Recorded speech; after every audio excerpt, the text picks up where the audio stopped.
You're listening to The World at 8 with Lynn Mozart.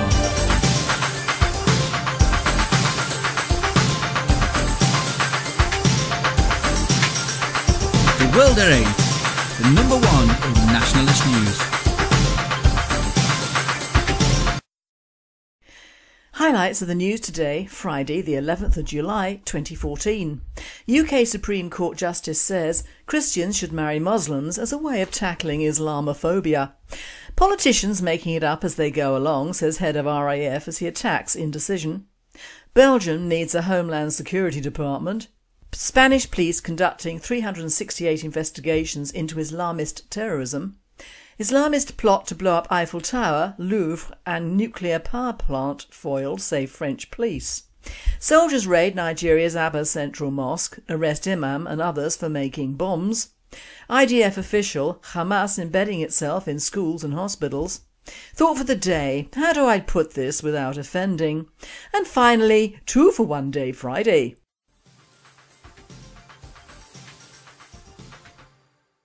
There won't be any Nick Griffin today, my friends, as he's taking advantage of the last of his travelling Europe for the nationalist cause. However, there are more chats and reports in the offing. I'm sure we wish him well on his journeys, and you can catch up with Nick on Twitter.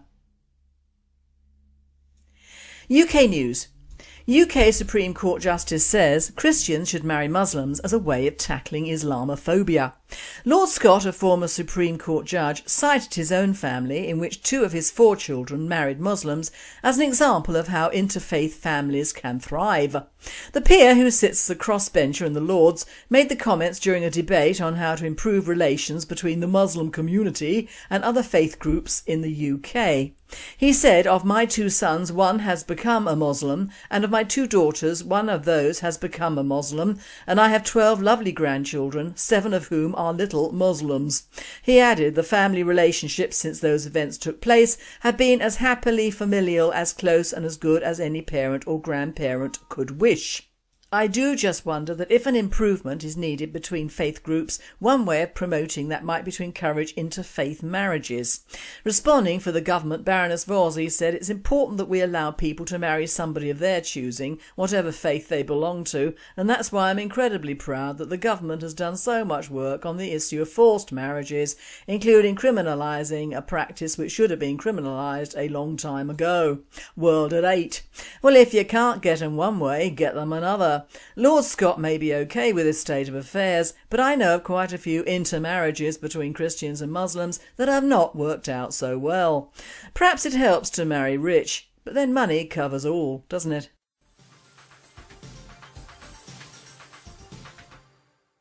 Politicians making it up as they go along, says head of RAF as he attacks indecision. The head of the Royal Air Force has delivered a stark critique of politicians for lacking decisiveness and making it up as they go along. Air Chief Marshal Sir Andrew Pulford said military figures wanted answers now, but had to deal with civilian leaders who had left everything until the last moment and were obsessed with cost. The comments, which could irritate David Cameron and Defence Secretary Philip Hammond, among others, came in a speech to a conference organised by think tank the Royal United Services Institute.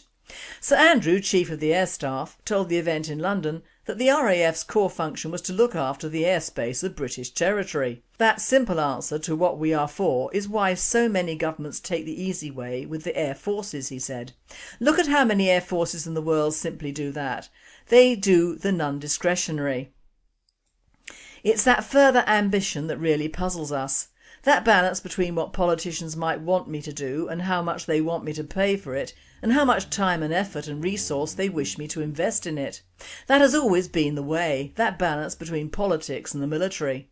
Sir Andrew went on, "I am a military man, I want an answer now. The politician, if I could leave it a couple of days, could you wait till the end of next week? I really don't feel like making a decision just yet. I'll leave it right till the last moment. Do I have to make a decision now? I want that decision now. I want to know exactly what you want me to do, and I want the end state. The politician, he's not really sure what the end state is. He doesn't really care. He's got to be seen to be doing something. We need to be there. I'll make that up as we go along." That doesn't sit comfortably. I want to take enough people and enough equipment to get the job done to meet that end state, and I want that decision now. Well, if you can go, you can go with fewer people, because politically I want to be seen maintaining a sort of a level on this. And of course the big cruncher, how much is all this going to cost?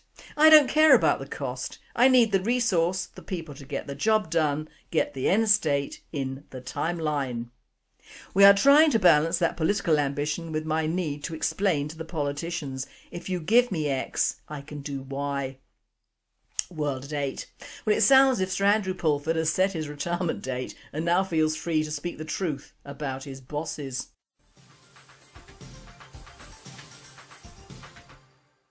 European news. Belgium needs a Homeland Security Department. Bart de Wever, Mayor of Antwerp and the leader of the Flemish Nationalist Party N-VA, has said that Belgium needs a Homeland Security Department. The leader of Belgium's largest political party was speaking following a meeting of Flemish and Dutch mayors in Delft. The mayors had an opportunity to share experiences with regard to nationals leaving and returning from the civil war in Syria. The Dutch anti-terrorism coordinator also attended the meeting. Mayor of Mechelen, Bart Somers: we can learn much from each other. Many Dutch mayors are confronted with youngsters who go and fight in Syria and then return. How can you prevent this and stop youngsters from doing something stupid? How can you ensure they do not pose a threat to security when they return? How do we deal with them when they return and monitor their activities? World at 8. You grow some balls and stop them coming back and deport their families from the free-for-all that is Europe. Think what they would do under the same circumstances.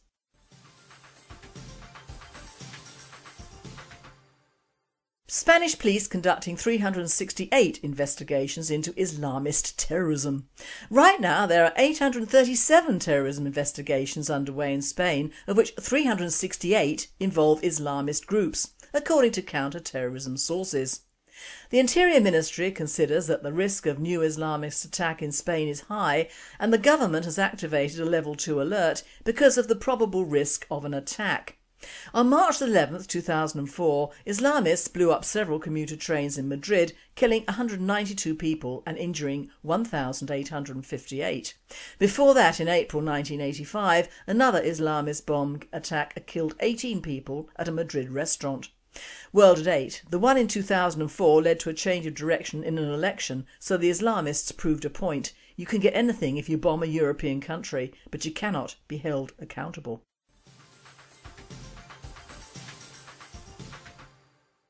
Islamist plot to blow up Eiffel Tower, Louvre and nuclear power plant foiled, say French police.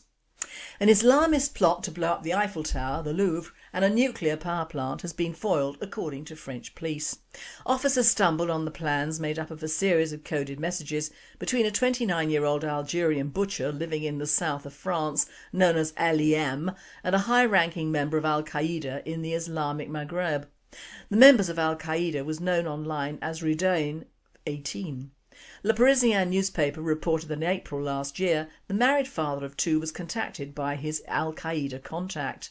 Ali M suggested targeting nuclear power plants, planes at the moment of takeoff and French landmarks, which included the Eiffel Tower and the Louvre Museum in Paris. He even suggested targeting people in market or nightclubs as well as cultural events which attract thousands of Christians. World at 8. Oh blast, there goes my plan to blow up Mecca. On a serious note, it is the nuclear reactor that worried me. These people have no conscience and very little brains. They'd be dead, so they don't really care who else dies.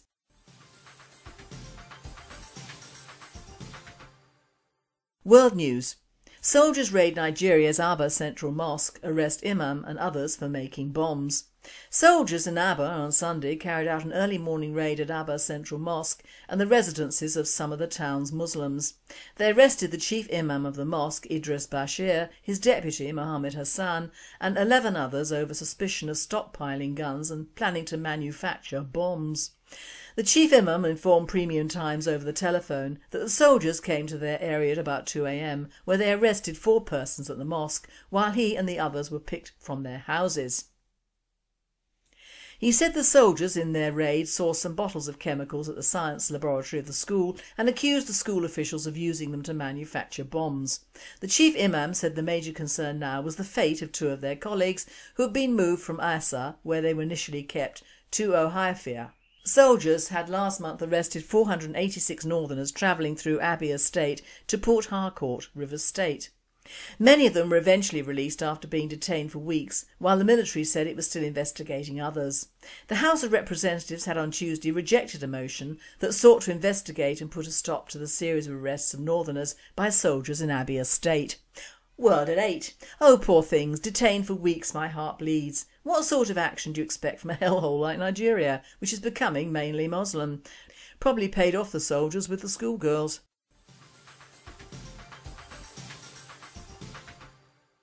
IDF official: Hamas embedding itself in schools and hospitals.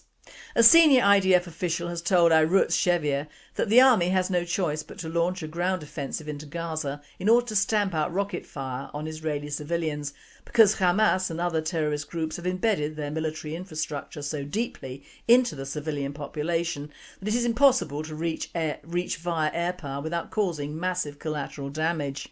In particular, the source said Hamas had hidden its missile stockpiles and even embedded launch pads specifically in schools and hospitals, callously using the most vulnerable members of society as human shields. At the same time, the Islamist group is not allowing civilians to leave the area. On the contrary, it is encouraging as many non-combatants as possible to protect its positions with their bodies. As a result, he said, a ground invasion is all but inevitable. Earlier Thursday it was revealed that Hamas told Gazans not to listen to IDF warnings of impending strikes, but to stay indoors and act as human shields. The Israeli Air Force has used numerous methods, from phone calls and leaflets to firing Dud missiles before a strike, known as knocking on the roof, to warn non-combatants prior to military strikes in their vicinity. But Hamas-run Gaza Interior Ministry said in a message to residents that the warnings are designed to weaken our resolve and sow panic and fear among us, in light of the failures of our enemies. We call on Gaza residents not to pay attention to these messages and not to leave their homes. World at 8. I believe the Israelis here. Hamas has for years fought from the base of the civilian populations, thus the pickies that come through are kids etc. used as human shields.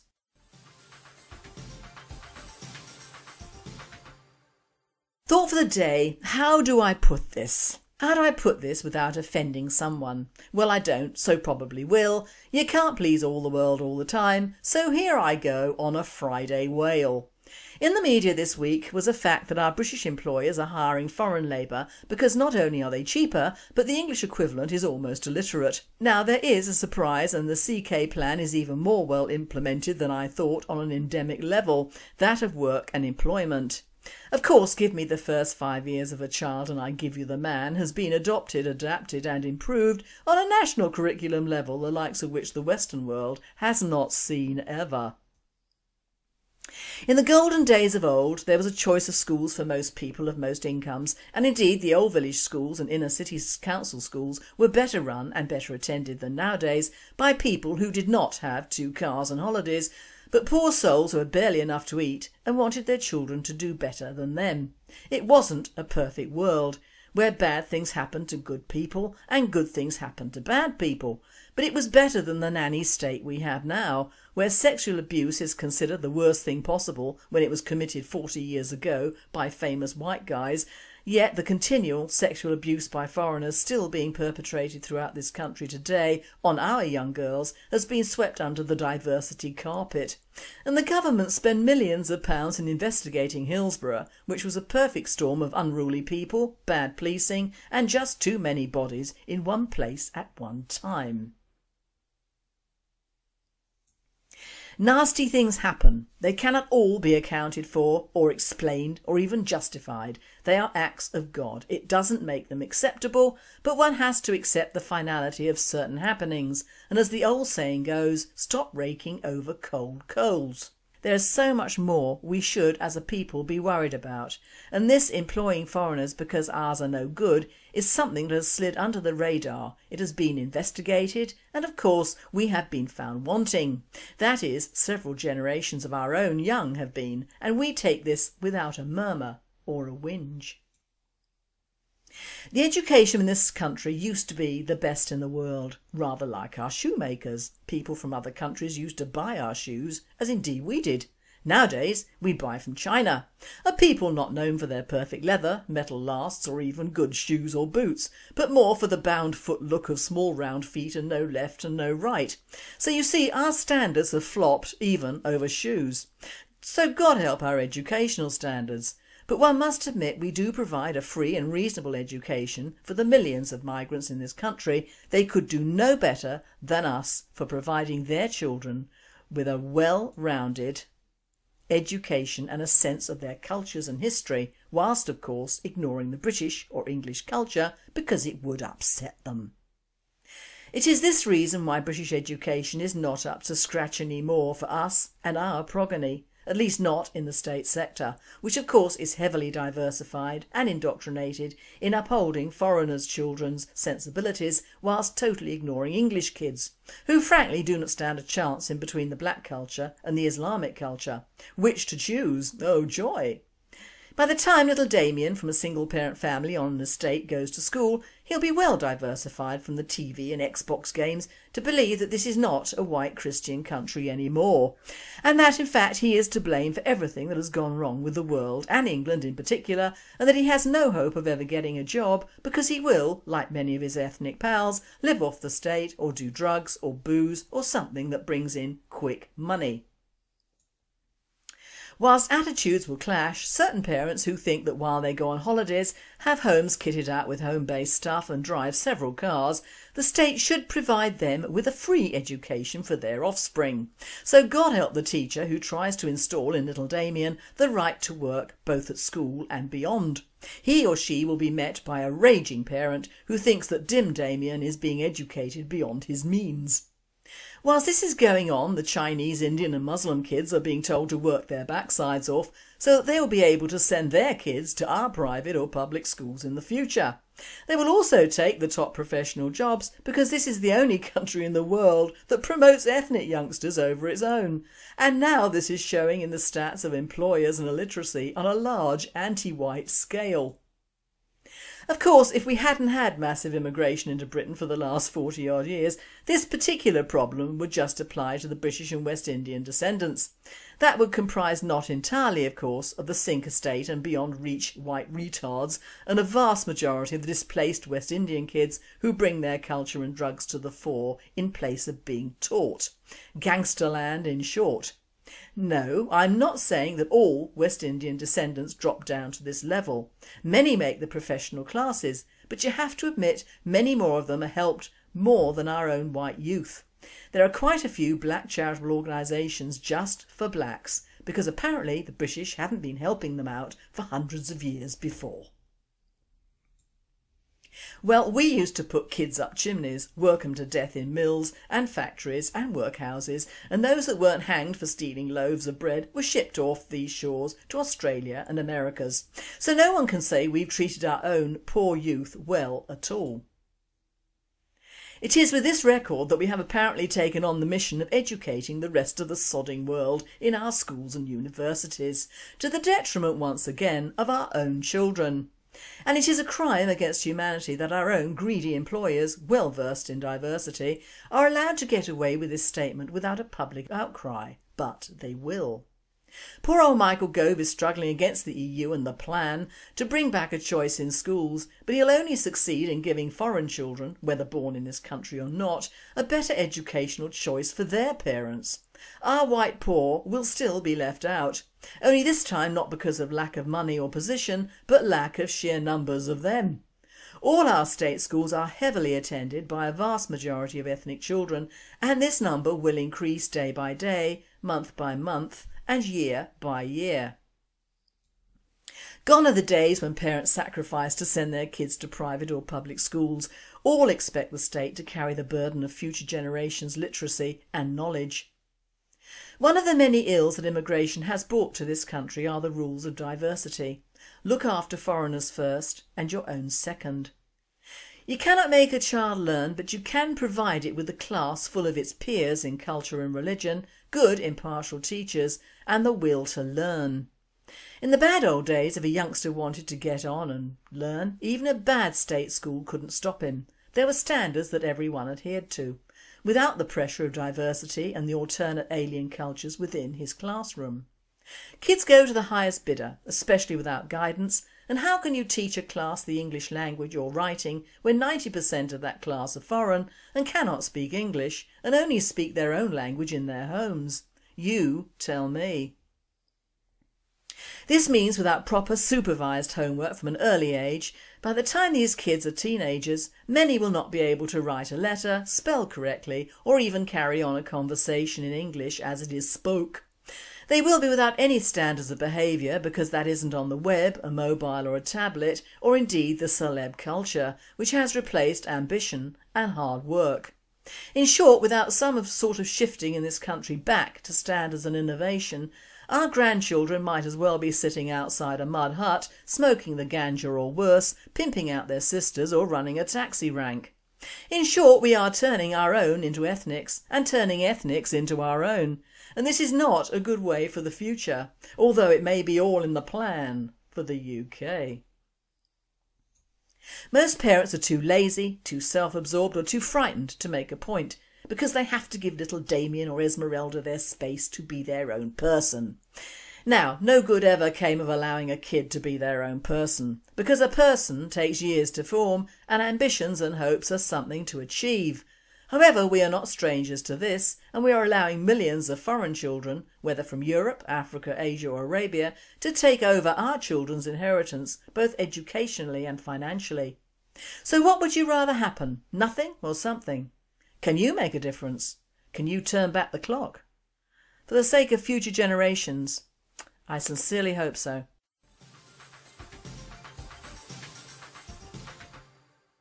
And finally, 2 for 1 Day Friday. A Russian arrives in London as a new immigrant to the United Kingdom. He stops the first person he sees walking down the street and says, "Thank you, Mr. Englishman, for letting me into this country, giving me housing, free medical care and free education." The passerby says, "You're mistaken, I'm a Pakistani." The man goes on and encounters another passerby. "Thank you for having such a beautiful country here in England." The person says, "You're mistaken, and I'm Indian." The new arrival walks further and the next person he sees, he stops, shakes his hands and says, "Thank you for the wonderful United Kingdom." The person puts up his hand and says, "I'm from the Philippines, I'm not English." He finally sees a nice lady and asks, Are you English?" She says, "No, I'm from Africa." Puzzled, he asks her, "Where are all the English?" The African lady checks her watch and says, "Probably at work." And not to be outdone, ladies, 3 blonde men are stranded on an island. Suddenly a fairy appears and offers to grant each one of them a wish. The first blonde asks to be intelligent. Instantly he is turned into a brown-haired man and swims off the island. The next one asks to be even more intelligent than the previous one, so he's turned into a black-haired man. The black-haired man builds a boat and sails off the island. The third blonde asks to become even more intelligent than the previous 2. The fairy turns him into a woman and she walks across the bridge. You've been listening to The World at 8. I am Lynn Mozar and I and the team at World at 8 and Radio Britain wish you all a very happy and a very safe weekend.